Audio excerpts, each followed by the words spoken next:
2018년 11월입니다. 우리 성도님들도 북가주, 북캘리포니아에서 있었던 아주 큰 산불, 파라다이스 산불을 기억하시는 분들이 우리 성도님들 가운데서 계시지 않을까 합니다. 캘리포니아 역사에서 가장 강력하고 가장 파괴적인 산불로 기억이 되는데요. 이 불은 그 북가주에 있었던 파라다이스라고 하는 이 도시 하나를 지도에서 싸그리 없애버릴 만큼 처참한 결과를 만들게 됩니다. 이 불이 처음 시작되었습니다. 불이 나고 나서 많은 곳곳에서 그렇게 퍼져나가게 될 때에 이 불을 끄기 위해서는 이렇게 꺼야 된다, 저렇게 꺼야 된다. 많은 사람들이 그리고 많은 미디어들이 이야기를 하기 시작했어요. 하지만 그 당시 이 어마어마한 산불 앞에 섰던 이 소방수들의 방법은 달랐습니다. 이들은 이 큰 산불을 우리가 끄기 위해 내 눈앞에 보이는 그 불길을 쫓아다니는 것이 아니라 이 불이 시작된 그 원점, the point of origin을 찾기 시작했던 거예요. 그리고 그들이 할 수 있는 모든 에너지와 모든 노력을 가지고 그 불이 시작된 발화점이라고 하죠. 그 불이 시작된 그곳에 온 힘을 다해서 불을 거기다가 집중을 해서 끄기 시작을 했던 겁니다. 왜냐하면 이 소방관들은 너무나도 잘 알고 있었던 거예요. 불이라고 하는 것은 지금 당장 내 눈앞에 보여지는 그 불을 끄는 것도 정말 중요한 일이기도 한데요. 이 불이 시작되었던 그 원점, 그 발화점에서 불 붙고 있는 그 불을 끄지 않는다면, 거기에서 지금 타고 있는 연료를 제거하지 않는다면 이 불은 끈다고 하더라도 언제든지 다시 시작될 수 있는 불이다라는 것을 알고 있었기 때문이에요. 그래서 이 소방관들은 그 무서운 불의 위협 가운데에서도 오히려 불의 안쪽, 불의 중심부로 뛰어들어가서 그 불길을 잡으려고 노력했던 겁니다. 그렇게 원점을 잡게 되었을 때 이 불은 차차 꺼갈 수가 있게 된 것이고, 그리고 거기에서부터 불로부터 회복할 수 있는 그러한 능력이 시작이 되게 된 겁니다. 사랑하는 우리 성도님 여러분, 우리의 삶도 바로 이 모습과 그리 다르지 않을 것이다 라는 생각을 하게 됩니다. 내 눈앞에 보이는 여러 가지 문제들이 있잖아요. 여러분들의 인생 가운데서 만나게 되는 여러 가지 어려움들의 모습이 있잖아요. 그 문제가 보여주는 껍데기에만, 그 문제가 보여주는 그 불길에만, 그 두려움에만 여러분들의 마음을 빼앗겨 버리게 되면은요, 그 문제를 풀어갈 방법을 찾기보다는 그 상황만을 탓해요. 그리고 이 일이 내 책임이 아니라 다른 사람의 책임이다라고 하기 위해서 그 이유들만, 그 핑계들만 찾아다니게 되는 우리의 모습을 보실 수가 있을 겁니다. 그러다 보면은 언제나 똑같죠. 언제나 똑같은 문제 앞에 우리가 서게 되고, 그 언제나 똑같은 문제를 도저히 넘어서지 못하고 있는 우리의 삶, 우리의 신앙생활, 그 가운데서 똑같은 잘못된 선택만 되풀이하고 있는 우리 스스로의 모습을 우리 역시도 발견할 수밖에 없을 겁니다. 마치 이스라엘 백성들의 교만함, 이스라엘 백성들의 이기심이 만들어냈던 하나님 앞에서 끊임없이 되풀이되었던 범죄와도 같이 말입니다. 하지만 하나님의 말씀은 분명하게 우리에게 선포를 하고 있어요. 언제나 해답은 그 문제 안에 있다라고요. 그 안에 답이 있고 그 안에 회복이 있는 겁니다. 그 해답을 우리가 찾게 될 때에 하나님의 놀라운 은혜와 하나님의 그 인도하심의 변화의 삶은 우리 삶의 시작이 되게 되는 거예요. 그 해답을 찾는 것, 그것을 바로 성경의 말씀은 리셋, 회개의 시작이다 라고 말씀은 기록을 합니다. 오늘 우리 성도님들과 함께 본 본문의 말씀의 배경은 다음과 같습니다. 말씀이 포함된 이 에스라서 9장 말씀에는 이스라엘을 향한 하나님의 은혜와 그 회복 이후에 이루어지고 있는 이스라엘의 영적인 위기의 말씀을 기록을 하고 있는데요. 우리가 지난 주일에 성도님들과 함께 본 말씀과도 같이 이스라엘 백성들은 바벨론 포로를 마치고 이제 다시 예루살렘으로 돌아오게 됩니다. 하나님의 은혜를 따라서 그들의 고향 땅 예루살렘을 회복할 수가 있었던 거예요.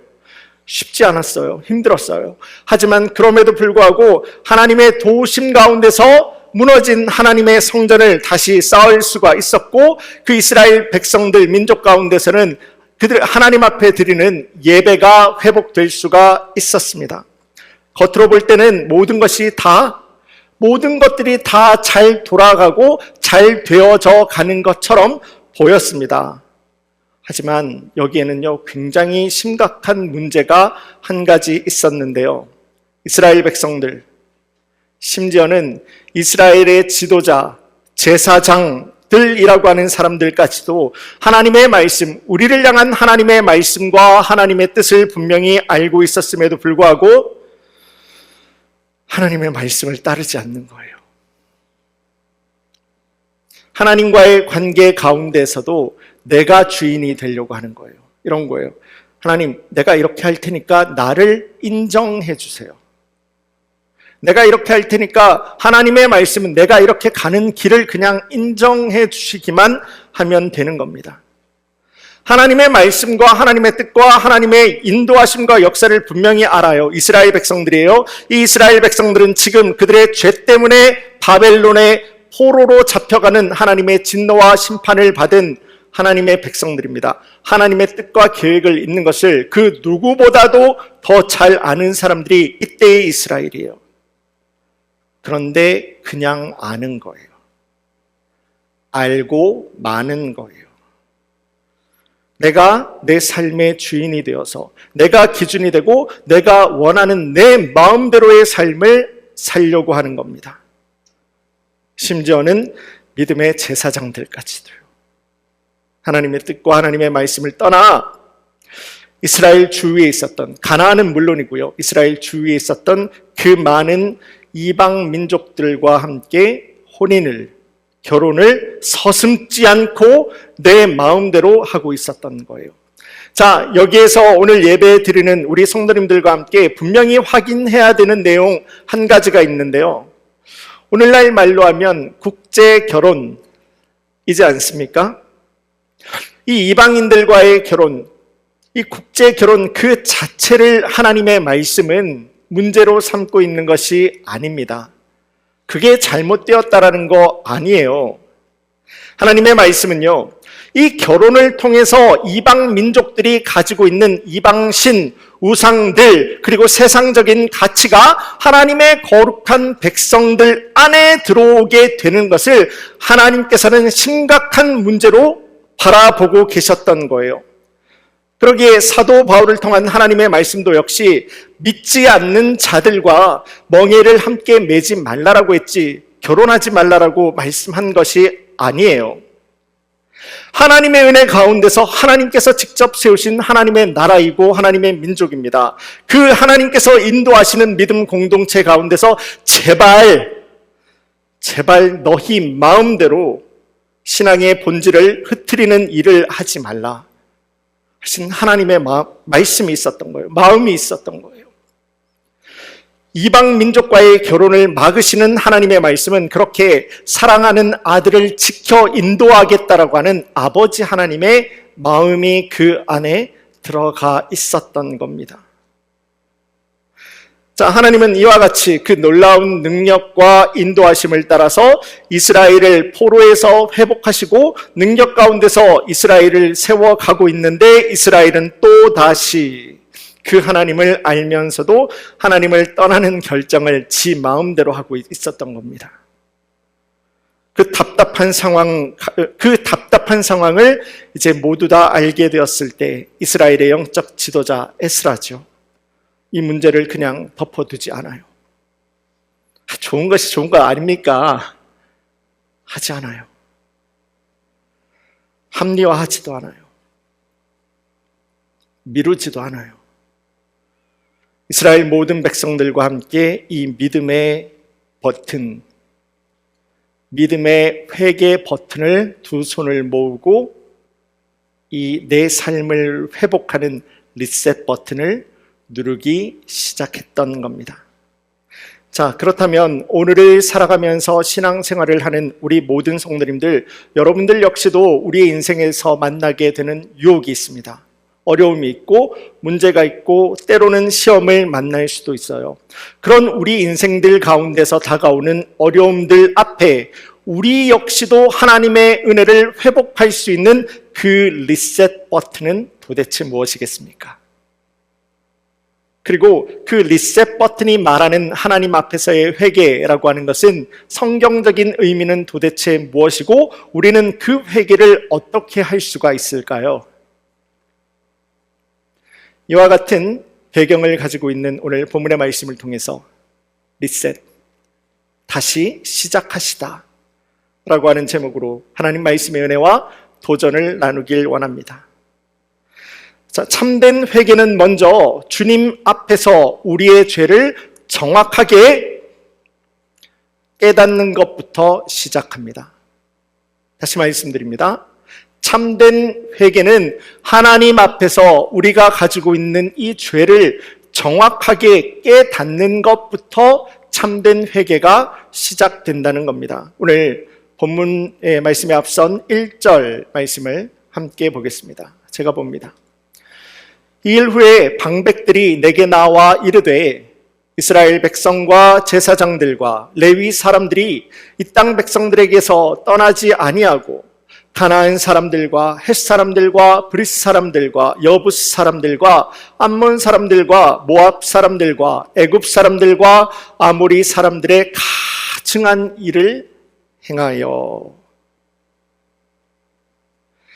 말씀을 보시면은 이 이스라엘의 지도자들이 그들의 영적 지도자가 되는 에스라에게서 나와서 그들의 죄를 이야기를 하였다라고 하는 말씀이 나오는데요.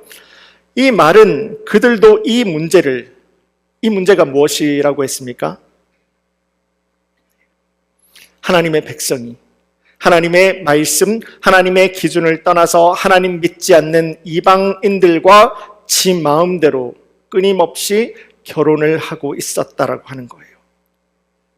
이 문제를 더 이상 우리 가운데서 숨길 수 없는 죄로 이제 깨닫게 된 이스라엘의 지도자들이 에스라 앞에 그 문제를 가지고 나왔던 겁니다.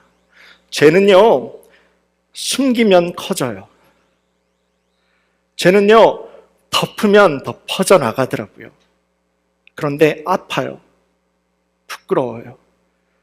하지만 그 죄를 꺼내게 되면은 그 죄는 더 이상 커지지 않고 작아지고 없앨 수 있는 기회가 주어지는 것을 우리 모든 성도님들도 아마 경험해 보셨으리라 생각합니다. 이스라엘 지도자들은 늦었어요. 하지만 그 사실을 알았습니다. 이제는 더 이상 괜찮다. 시대가 변했으니까 이제 새로운 시대잖아. MZ 시대잖아. 라고 이야기를 하면서 다른 핑계를 대면서 우리의 죄, 그러니까 내 생각과 내 마음과 내 계획이 하나님보다 앞서게 되는 죄를 이제는 지으면 안 되겠다라는 결론을 하게 된 겁니다. 오늘 말씀에 앞선 에스라서 7장과 8장 말씀을 보시면은, 에스라 선지자는요, 이스라엘 백성들, 우리가 지난주에 봤던 에스라서 1장에 나오는 그 이스라엘 백성들과 함께 바벨론에서 포로에서 풀려났던 것이 아니에요. 그때 돌아온 것이 아닙니다. 첫 번째 돌아온 이스라엘 백성들이 있었어요. 한 80년에서 한 100년 사이, 그 전에 이미 돌아온 백성들이 있었어요. 그 백성들이 먼저 돌아와서 무너진 그 솔로몬의 성전을 다시 세웠어요. 솔로몬의 성전을 세우고 그들 나름대로 열심히 잘 살고 있는 가운데서 에스라가 그 다음에 이후에 이 예루살렘으로 돌아오게 되었던 겁니다. 그리고 그들 앞에서 하나님의 말씀, 하나님의 기준을 그들 가운데서 다시 한번 선포했던 거예요. 그 말씀이, 하나님의 말씀이 그 이스라엘 백성들 가운데서 선포가 되게 되었을 때, 내가 교만했구나. 내가 하나님을 무시했구나. 내 안에 하나님의 기준이 무너졌구나. 내가 얼마나 부끄럽고 교만한 죄 가운데서 살아가는 삶을 살고 있었구나라는 것을 이스라엘 백성들 가운데서도 그 일부 지도자들 가운데서도 깨닫게 되는 은혜가 부어졌던 거예요. 회개는요, 이와 같이 깨닫는 것부터 그 회복의 은혜가 주어지기 시작하는 겁니다. 성경적으로 이 회개에는 순서가 있습니다. 먼저는 하나님 앞에서의 내 죄, 하나님 앞에서의 우리의 연약함을 분명히 먼저 깨닫는 것부터 우리의 회개는 시작할 수가 있습니다. 에스라에게서 나와서 그들의 죄를 고백했던 이 이스라엘 지도자와 같이 내가 알고 있는 이 모습 있잖아요. 우리가 지금 가지고 있는 이 모습, 잘못된 거잖아요. 죄잖아요. 이것을 그냥 단순히 한번 있을 수 있었던 일이야, 잘못된 일이야, 그냥 해프닝이야 라고 하는 것이 아니라 이게 바로 하나님보다 내가 더 앞섰던 죄구나. 하나님 말씀과 기준보다도 더 앞섰던 나의 죄라는 사실을 분명히 깨닫는 거예요. 거기서부터 시작을 하는 겁니다. 그 깨달음이 하나님의 백성들 가운데서 건강한 능력과 은혜로 역사하기 시작하는 거예요. 왜 그런 거 있잖아요. 내 삶에 반복되는 죄들, 그 죄들이 이제는 죄로 보이기 시작하는 겁니다. 우리 삶에서 반복되는 그 죄들이 이제는 내가 죄로 이야기할 수 있는 거예요. 바로 그 순간 하나님의 은혜의 문은 믿는 자들 가운데서 열려지게 되는 겁니다. 우리 신앙생활에서도 마찬가지예요. 우리 삶에서도 끊임없이 일어나는 죄들 있잖아요. 그 죄들에 대한 회복이 없이는 하나님의 은혜 가운데서 능력 있게 살아갈 수 있는 방법은 도무지 없을 거예요. 절대 그 삶에는 이 안에서부터 회복하는 하나님의 그 만지심과 회복하심의 은혜가 그들 가운데서 함께 있을 수가 없습니다. 하지만 이거예요. 주여, 이것이 저의 문제입니다. 바로 이것이 저의 죄입니다. 제가 오늘도 끊임없이 넘어서지 못하고 있는 저의 연약함이고 저의 죄입니다. 교만함입니다. 이기심입니다. 내 안에 저 깊숙한 곳에서 붙어 있는 그 근본적인 죄의 원점을 여러분들 깨달으셔야 됩니다. 여러분들이 가지고 있는 그 죄의 원점을 보는 순간에 교만함이에요. 내 교만함이에요. 내 이기심이에요. 내 자랑이에요. 그걸 결국은 주님 앞에 가지고 와서 믿음으로 고백하며 기도하는 바로 그 순간 하나님의 은혜의 이야기는 여러분들의 삶에 활짝 펼쳐 인도하시게 되는 겁니다. 그러니까 이 회개, 리셋이라고 하는 것은요, 내가 열심히 내 인생을 만들어가는 거 아니에요. 내가 그때 그랬지, 그 실수했지, 내가 그 실수했는 거 말고 이제는 더 열심히 다른 방법으로 살아가자. 아니요, 그 리셋이 아니에요. 하나님이 말씀이 이야기를 하고 있는 리셋, 우리 삶이 은혜 가운데서 회복되어지고 든든히 설 수 있는 것은요, 예수님을 내 삶의 참된 주님으로 인정하는 거예요. 깨닫는 거예요. 예수님이 그 인도하심 가운데서 순종하면서 따르겠다라고 하는 믿음의 순종이고 결단인 겁니다. 죄는 숨기면 커지고 드러내면 작아진다라고 이야기하지 않습니까? 하나님은요, 우리 인생들 가운데서 문제 없는 분을 찾는 분 아니세요. 예수님도 마찬가지잖아요. 예수님 직접 하셨습니다. 내가 의인을 부르러 온 것이 아니라 내 삶의 죄와 연약함을 깨달아서 주님 앞에 회개하면서 그 귀한 은혜를 구하는 죄인을 용서하고 회복하시기 위해서 예수님도 이 땅에 오셨다고 말입니다. 그러므로 내가 나의 연약함과 내가 나의 죄를 정확하게 분명하게 깨닫는 거예요. 참된 회개는 내 안에 무너져 있는 하나님의 말씀의 권위와 하나님 말씀의 기준을 정확하게 깨닫는 거예요. 바로 그것이 하나님 말씀의 하나가 되는 참된 리셋, 참된 회개, 회복의 첫걸음이 되는 것을 기억하여서 겸손하고 정직하고 그리고 진실하게 주님 앞에 여러분들이 가지고 있는 그 교만함의 죄를 주님 앞에 내어놓아 하나님 부어주시는 놀라운 능력 있는 자녀의 삶을 살아가는 우리 모든 성도님들 되시기를 예수님의 이름으로 간절히 소원합니다. 자, 참된 회개는 먼저 내 죄를 깨닫는 것이다. 그게 참된 회개다라고 말씀드렸습니다. 두 번째입니다. 참된 회개는 우리의 삶에 구체적이고 또 실질적인 변화를 가지고 와요. 회개는요, 내가 지금까지 결정하고 내가 지금까지 선택했던 그 모든 일에 대한 후회를 말하는 거 아니에요. 후회가 회개가 아니에요. 삶의 주인이 바뀌는 겁니다. 지금까지는 내가 내 생각과 내 욕심이 우리의 삶을 이끌고 왔다고 한다면 바로 그 삶의 결정권, 그 삶의 주권을 내가 가지고 있는 것이 아니라 하나님 앞에 드리는 겁니다. 하나님 말씀과 그분의 인도하심 가운데서 우리의 삶의 기준을 내어놓아서 따라가는 거예요. 순종하는 거예요. 그렇게 살아가다 보면은 자연스럽게 우리의 삶의 방향은 성경의 삶으로 방향이 바뀌어질 수밖에 없을 겁니다. 오늘 본문의 말씀 5절 제가 보겠습니다. 저녁 제사를 드릴 때에 내가 근심 중에 일어나서 속옷과 겉옷을 찢은 채 무릎을 꿇고 나의 하나님 여호와를 향하여 손을 들고. 우리는 종종 이 회개라고 하는 문제를 감정의 문제로 생각하는 분들을 만날 때가 있어요. 눈물을 흘리면은 회개했다 생각하는 겁니다. 마음의 아픔이 느껴지면은 그게 회개했다라고 생각하는 분들이 있어요. 예배 가운데서 또 말씀 가운데서 무언가 내 마음에 찔리게 되는 것을 느끼게 되었을 때 그게 회개했다라고 생각을 하시는 분들이 있어요. 아니요.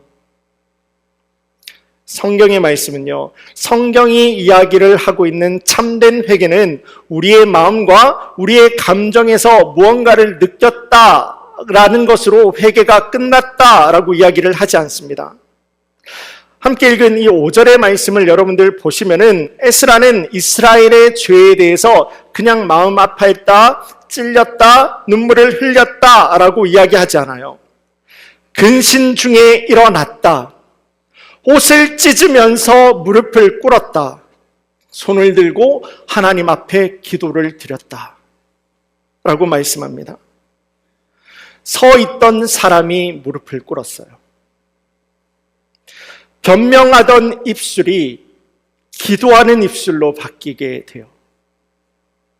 그리고 지금까지 침묵하던 사람이 주님 앞에 회개를 하는 거예요. 그게 기도예요.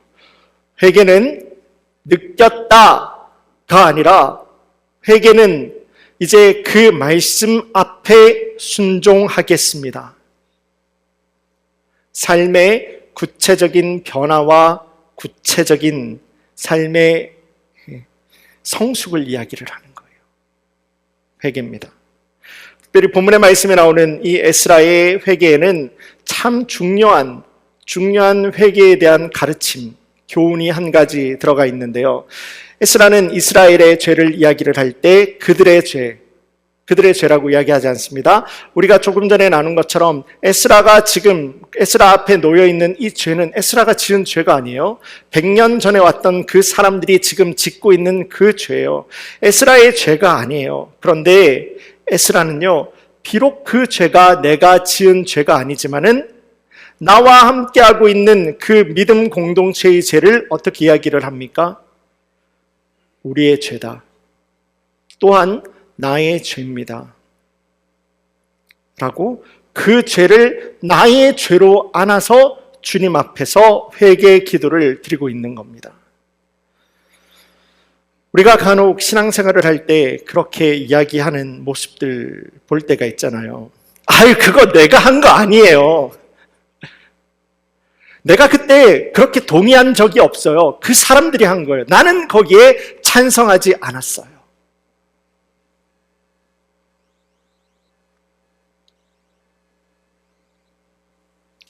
하지만 우리가 정말 믿음의 성숙한 그리스도인이 되었다라고 하면은 이렇게 하는 겁니다. 주님, 용서하여 주시옵소서. 저의 죄를 용서하여 주시옵소서.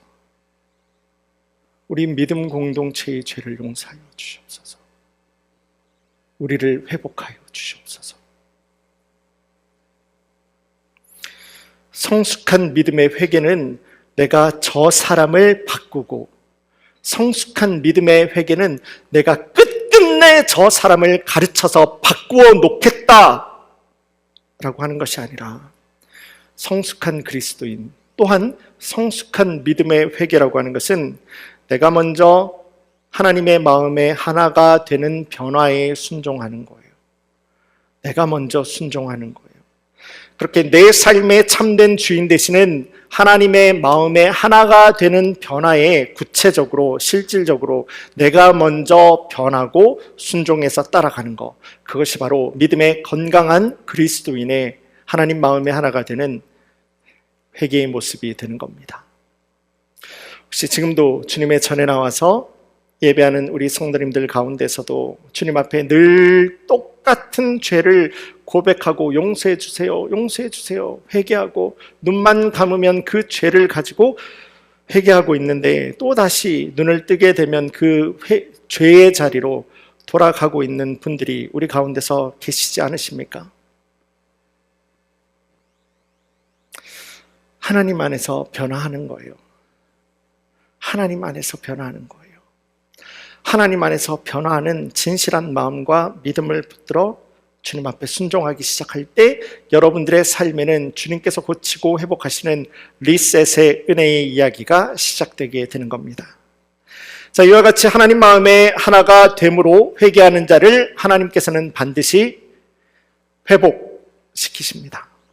오늘 본문의 말씀인 이 에스라서 9장에는 하나님 놀라운 은혜를 따라서 예루살렘으로 돌아왔지만 또 똑같이 되풀이되고 있는 이스라엘의 교만한 죄, 음란한 죄 이야기 때문에 한편으로는 또 답답한 것이 사실이에요. 정말 그렇지 않습니까? 이 사람들 이것 때문에 한 나라가 두 개로 쪼개졌던 것도 넘어서서 그 두 나라가 전부 다 하나님의 진노와 하나님의 심판을 받아서 전부 다 멸망을 당한 그러한 사람들 아닙니까? 그런데 또 하고 있어요. 그 삶을 또 살아가고 있는 거예요. 참 답답해 보이는 것도 사실이에요. 하지만 이 말씀에는 이스라엘의 죄를 내 죄로 알아서 주님 앞에서 무릎 꿇어 회개 기도하고 있는 한 사람, 에스라가 있기 때문에, 또한 바로 그 에스라와 함께 기도하고 있었던, 회개하고 있었던 이스라엘 공동체가 있었기 때문에 이 말씀은 그냥 답답함으로만 끝나지 않습니다. 하나님 능력의 회복이 시작되는 하나님의 말씀을 볼 수가 있어요. 오늘 본문의 말씀에 이어지는 에스라서 10장 가서 말씀을 보시면은 하나님께서 이 모든 이스라엘 백성들이 회개하면서 주님 앞에서 돌아올 수 있는 시간을 허락하시는 것을 볼 수가 있어요. 또한 이 에스라서 말씀에 이어지는 느헤미야서 말씀을 보시게 되면은 여전히 하나님께서는 이 은혜 가운데서 회복되어 가는 이스라엘 백성들 가운데서 그 중심 가운데 있어요. 하나님께 그 은혜와 능력 가운데서 세워져 가는 이스라엘 가운데서 하나님께서 포기하지 않고 함께하고 있는 그 말씀을 볼 수가 있어요. 하나님은요, 회개하는 백성을 지키시는 하나님이세요. 회개하는 믿는 자를 하나님께서 능력으로 인도하시는 하나님이십니다. 예수님 말씀하셨잖아요. 마태복음 7장, 하나님께서는요, 우리를 향해서 반드시 선하고 반드시 좋은 곳으로 인도하실 것이며, 예레미야서 29장 말씀에서는 우리에게 말씀하셨어요. 우리를 향한 하나님의 계획이 있는데 그게 바로 미래를 향한 소망이라고요. 그러므로 우리 성도님들이 여러분들이 만나고 있는 그 어떤 상황과 조건이 되었다라고 하더라도 낙심하지 마세요. 좌절하지 마세요. 힘들어하지 마세요. 회개입니다. 우리 삶을 리셋할 수 있는 그 방법은 주님 앞에서 회개하는 거예요. 그런데요, 그럼에도 불구하고 사람 잘 바뀝니까? 자, 여기 계신 우리 아내 되시는 분들에게 여쭙습니다. 여러분들의 남편 쉽게 바뀌던가요? 사람 잘 안 바뀌더라고요. 사람 바뀌는 거 정말 어려운 것 같습니다. 예수님 제자도 마찬가지예요.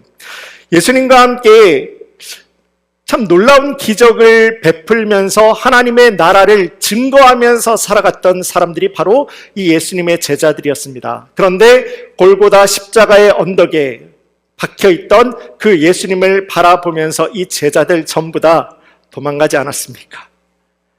심지어 저주했어요. 예수님을 버렸어요. 사람 잘 안 바뀌어요. 안 바뀌어요. 맞아요. 그런데 그 똑같은 사람들이요, 그 똑같은 그 예수님의 제자들이요, 사도행전의 말씀에 들어가게 되면서 그 이름이 바뀌게 됩니다. 제자라고 했죠. 복음서에서는, 사도행전에서는 사도, 어포슬, 곧 예수님과 십자가와 복음을 증거하는 일에 내 목숨을 하나도 아까워하지 않고 복음을 증거하는 사람들로 바뀌게 돼요. 안 바뀌는 사람이 바뀌게 되었던 거예요. 어떻게 이런 일이 일어날 수 있었겠습니까? 사람에게는요, 성격이 있고 성품이 있습니다. 성격이라고 하는 것은 그 사람이 태어날 때부터 가지고 태어나는 거를 말하는 겁니다. 이런 거예요. 어떤 사람들은 사람을 좋아하는 사람 있잖아요. 외향적인 사람. 제가 지난번 교회를 섬길 때 이런 분이 계셨어요. 우리 여자 집사님이셨는데요. 매주예요. 매주. 말 그대로 매주예요. 매주 자신의 집을 열어요. 토요일과 주일. 그래서 자기 목원들을 하루도 빠짐없이 주말마다 이렇게 초대를 하는 겁니다. 그러다 보면 어떻게 됩니까? 집 청소도 해야 되고 음식도 준비를 해야 되고 해야 될 일이 너무 많잖아요. 그리고 나서 월요일 날 또 출근을 하세요. 이분이 제가 집사님 힘들지 않으세요? 너무 어렵지 않으세요? 그렇게 책임감 있게는 안 하셔도 됩니다라고 말씀드리니까 그런 사람들이 실제로 있더라고요. 저는 우리 집에 오는 사람들과 함께 교제를 하면서 에너지를 얻는데요. 힘을 얻는데요. 그래서 안 하면은 힘든 거예요. 외향적인 사람이에요. 타고난 거예요. 반면에 그 남편은 날이 갈수록 메말라가는 모습도 볼 수 있었는데 이건 타고나는 겁니다. 반면에 내향적인 사람이 있죠. 혼자 있는 것을 좋아하는 사람들이 있어요. 타고나는 거예요. 우리. 근데 이와는 반대로 성품이라고 하는 것은 우리가 훈련되어서 가질 수 있는 인격, 퍼스널리티를 말하는 거예요. 성품.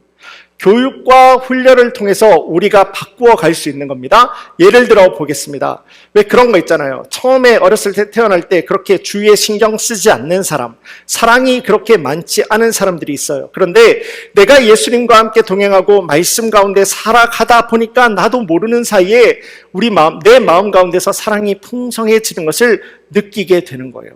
바로 그게 성품인 거예요. 사람의 성격은 잘 안 바뀌어요. 안 바뀌어요. 그래서 어떤 큰 교회에서도 교육하는 프로그램 가운데서 이렇게 이야기를 하는 것도 있죠. 어느 정도 나이가 든 성도님이 있으려면 그 성도님 바꾸려고 하지 마라. 그냥 그 성도님은 예배 가운데서 풍성한 은혜를 누리게 하면 된다. 그리고 오히려 그 사람을 바꾸는 것은 조금 다른 집단에 초점을 맞추면 된다라고 이야기를 하는데요. 아니요. 성경은 그렇게 이야기를 하고 있지 않아요. 사람은 그럴 수 있어요. 하지만 성경은 우리에게 성품은 교육이 되어지고 훈련이 되어지면 바뀔 수 있다라고 이야기를 하잖아요. 그런데 그 성품이 그렇게 훈련되고 교육하는 거 말고 근본적으로 이 성품이 바뀌게 되는 순간이 있는데요. 그때가 바로 주님 앞에 내 연약함과 내 죄를 주님 앞에 내어놓는 거예요. 내 교만함을 내어놓는 거예요. 이거 주님 앞에서 회개하는 겁니다. 회개하는 거예요. 우리가 회개를 하게 되면은요, 주님 앞에서 우리의 성품이 근본적으로 바뀌게 돼요. 예수님 앞에서 내 결정권과 예수님 앞에서 내 주권을 이미 드렸는데, 그리고 그 방향으로 내가 삶을 살아가고자 믿음으로 순종하였는데 어떻게 그 성품이 변하지 않을 수가 있겠습니까? 충분히 일어날 수 있는 일이에요. 예수님께서도 분명히 말씀하셨습니다. 우리 삶의 비전은요, 그리스도의 장성한 분량이 충만한 곳까지 자라나는 거예요. 예수님 닮아가는 거예요. 저는 그런 적 없어요. 제가 결정한 거 아니에요가 아니라 에스라와 같이 품는 거예요. 품는 거예요. 품을 수 있는 거예요. 변화해 가는 거예요. 진짜 주님을 믿게 되면 그런 변화가 우리 성도님들의 삶에서 일어나게 되는 거예요. 우리 말을 고쳐가기 시작하는 거예요. 마음을 고쳐가기 시작하고 생각과 판단의 기준이 변화되기 시작하는 겁니다. 그러므로 사랑하는 우리 성도님들에게 믿음으로 도전하기를 원합니다.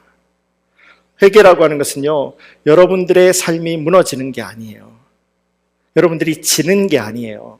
여러분들이 좌절하는 것이 아니라 회개는 우리 안에서 주님께서 우리를 고치시고 회복하시는 은혜의 버튼이 되는 거예요. 그게 회개입니다. 그것이 바로 이 소방관들이 눈에 보이는 불길만을 쫓아다니는 것이 아니라 그 불길의 원점을 찾아서 불 속까지 뛰어드는 이유가 되는 거예요. 이 원점에 있는 문제만 해결되면, 우리의 교만함의 문제만 해결이 되면은 하나님의 나라를 풍성하게 누리며 살아갈 수가 있는 겁니다. 오늘 도전하시는 이 하나님의 말씀 앞에 우리의 모든 삶의 영역을 내어놓을 수 있는 성도님들 되기를 원합니다. 고치고 덮고 숨기면서 살아가다 보면은 그 인생 반드시 지치고 힘들 수밖에 없어요. 나는 이렇게까지 노력하는데 왜 신앙생활이 이렇게 힘든 건가? 여러분들이 여러분들의 노력으로 그렇게 여러분들의 인생을 살아가려고 하지 마세요. 회개하는 겁니다. 회개는 주인이 바뀌는 거예요. 내 삶의 결정권자가 바뀌는 거예요. 주님 앞에 내어놓아 주님을 닮아가기를 믿음으로 결단할 때 그 모든 것을 더해버리시는 마태복음의 능력의 약속이 우리 성도님들의 삶에 은혜가 되고 축복이 되고 능력과 비전으로 이어지기를 주님의 이름으로 간절히 축원합니다. 이제는 하나님 영광의 나라 천성을 향하여 믿음의 여정으로 하나님 말씀 순종하여 열심을 다해 살아가는 모든 성도님들의 길이요 진리요 생명 되신 우리 구주 예수 그리스도의 보혈의 은혜와 하나님 아버지의 무한하시고 극진하시고 지극하신 사랑하심과 성령님의 교통 감화위로 충만하신 역사가 주님의 핏값으로 친히 세워주신 라스베가스 커뮤니티 교회 위에, 이 교회에 속한 모든 권속들 머리머리 위에 사랑하는 성도님들의 가정과 일터, 사랑하는 자녀들의 삶 가운데 지금으로부터 영원토록 함께 하시옵기를 간절히 축원하옵나이다.